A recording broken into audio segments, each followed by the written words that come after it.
let's talk about tax change, vitu ambavyo change kwenye tax katika 2025 ambavyo unapaswa kuwa unajua na ufanye nini uweze kusikia makini.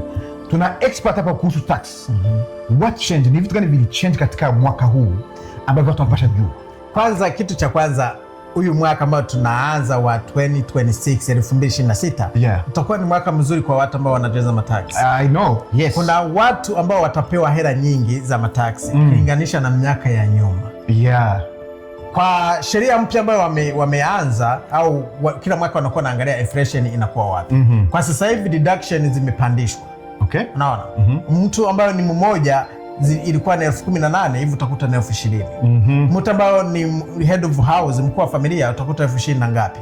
Mtu ambayo ni mke na mume utakuta ni 30 na vitu. Na vitu vingine, kuna credit ambazo serikali iliongeza kwa watu ambao watajaza mataksi huyu mwaka.